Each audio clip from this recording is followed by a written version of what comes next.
नमस्कार दोस्तों, welcome back my YouTube channel. दोस्तों आज हम बात करने वाले हैं CPVC पाइप फिटिंग्स के बारे में और समझने वाले हैं CPVC पाइप फिटिंग्स नाम और काम। तो दोस्तों वीडियो में नए हो तो वीडियो को लाइक कर दो और नए हो तो चैनल को सब्सक्राइब कर दो। वीडियो को स्टार्ट करता हूं बिना टाइम वेस्ट किए। तो दोस्तों CPVC होता क्या है? CPVC का फुल फॉर्म होता है क्लोरीनेटेड पॉलीविनाइल क्लोराइड। इसका अर्थ है क्लोरीन युक्त पॉलीविनाइल क्लोराइड। तो दोस्तों इस पाइप की सबसे अच्छी बात यह होती है कि यह ठंडे और गर्म पानी को दोनों को ही सहन कर सकता है।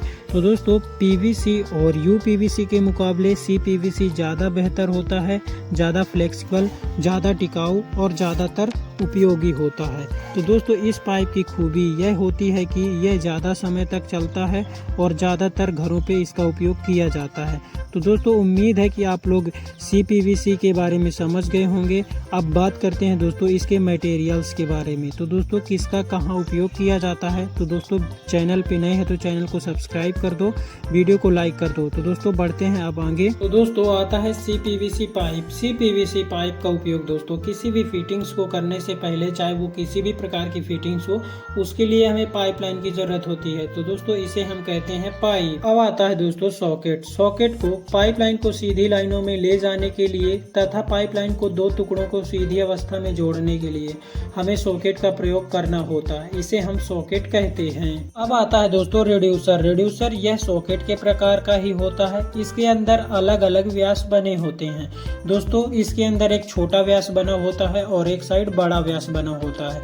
जैसे दोस्तों आधा इंच बाय पौना इंच और आधा इंच बाय 1 इंच और 1 इंच बाय 1.25 इंच। इस तरह से दोस्तों इसे रिड्यूस करने के लिए पाइपलाइन को इसका उपयोग किया जाता है। इसे हम रिड्यूसर सॉकेट भी कहते हैं। अब आता है दोस्तों एल्बो। जैसे कि इसके नाम से ही प्रतीत होता है कि इसकी शक्ल कोहिनी जैसी होती है, यानी कि अंग्रेजी के एल अक्षर की जैसे। तो दोस्तों इसका उपयोग हम पाइपलाइन को समकोण पर मोड़ने के लिए इसका प्रयोग करते हैं, यानी कि 90 डिग्री पर पाइपलाइन को मोड़ने के लिए। जैसे कि कोने पे इसका प्रयोग किया जाता है, इसे हम 90 डिग्री एल्बो भी कहते हैं। अब आता है दोस्तों reducer elbow. Reducer elbow same वैसे 90 डिग्री पे मुड़ा होता है जिस तरह से अभी मैंने बताया। पर दोस्तों अब बात करूँ रिड्यूसर एल्बो की, तो दोस्तों इसका प्रयोग ऐसे स्थानों पे किया जाता है जहां पर समकोण पर हमें लाइनों के व्यास को घटाना या बढ़ाना होता है। वहां पास हम रिड्यूसर एल्बो का प्रयोग करते हैं। अब आता है दोस्तों सुई एल्बो। सुई एल्बो का प्रयोग हम वहां पास करते हैं जहां पास हमें 45 डिग्री पे एंगल पे मोड़ना होता है। इसे दोस्तों हम सुई एल्बो कहते हैं। अब आता है दोस्तों ब्रास एल्बो। ब्रास एल्बो भी 90 डिग्री पे मुड़ा होता है दोस्तों इसके एक साइड थ्रेड होती है और एक साइड दोस्तों ये CPVC होता है। इसे हम दोस्तों पाइपलाइन पे कनेक्ट करके टूटियां लगाने के लिए हम ब्रास एल्बो का प्रयोग करते हैं। अब आता है दोस्तों ब्रास एल्बो MABT। इसका फुल फॉर्म होता है MABT का मेल एडाप्टर ब्रास थ्रेड।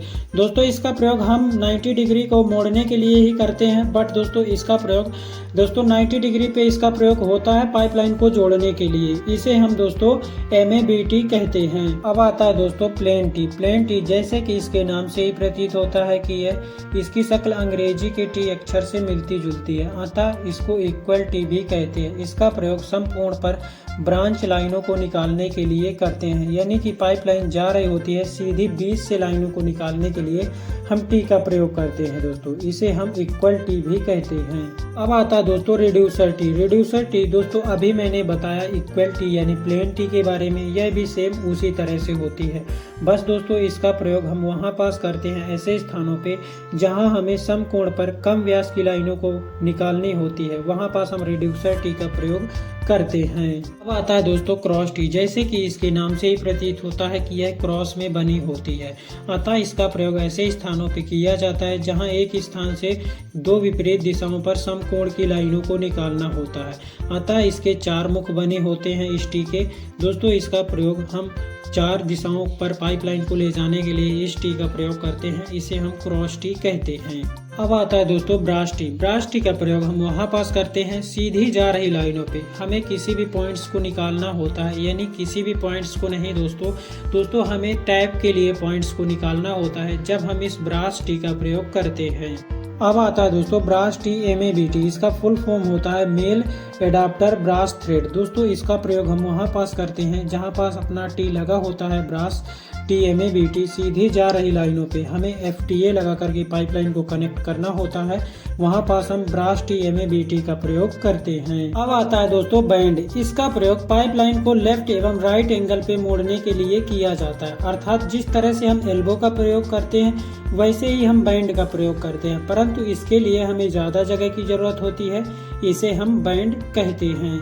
अब आता है दोस्तों ओवर बैंड। ओवर बैंड का प्रयोग हम वहाँ पास करते हैं ऊपर से नीचे के लिए जा रही लाइनों पे और लेफ्ट से राइट के लिए जा रही लाइनों पे हम ओवर बैंड का प्रयोग करते हैं पाइपलाइन को क्रॉस कर। अब आता है दोस्तों बुशिंग। बुशिंग का प्रयोग हम पाइपलाइन को रिड्यूस करने के लिए करते हैं, जैसे कि 1 इंच से आधा इंच पे कनेक्ट करने के लिए हम बुशिंग का प्रयोग करते हैं।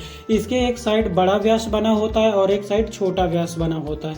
इसके लिए रिड्यूस करने के लिए हमें एक सॉकेट का भी जरूरत होता है, जो कि दोस्तों हम एक साइड सॉकेट पे बुश को लगा देते हैं और दूसरे साइड सॉकेट को पाइपलाइन पे कनेक्ट करके एक साइड हम आधा इंच के पाइपलाइन को बुश पे कनेक्ट कर देते हैं, इसे हम बुशिंग कहते हैं। अब आता है दोस्तों FAPT, जिसका फुल फॉर्म होता है फीमेल एडाप्टर प्लास्टिक थ्रेड। दोस्तों इसका प्रयोग हम वहाँ पास करते हैं वाटर टैंक फिटिंग पर। जब टैंक निप्पल का प्रयोग करना होता है तो दोस्तों वहाँ पास बाहरी चूड़ियाँ कटी होती हैं, तो दोस्तों हम FAPT प्लास्टिक की FAPT को लगा करके पाइपलाइन को कनेक्ट करते हैं, तब हमें इसका प्रयोग करना होता है। अब आता है दोस्तों कैप। जैसे कि इसके नाम से ही प्रतीत होता है कि यह कैप की आकृति का होता है, अतः इसको कैप यानी टोपी।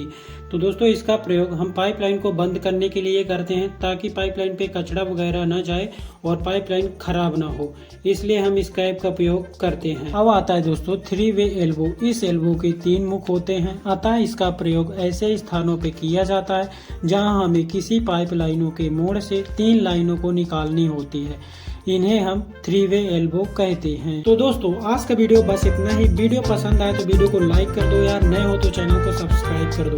तो दोस्तों मिलते हैं हम नेक्स्ट वीडियो में किसी नए टॉपिक के साथ। Thank you watching this video.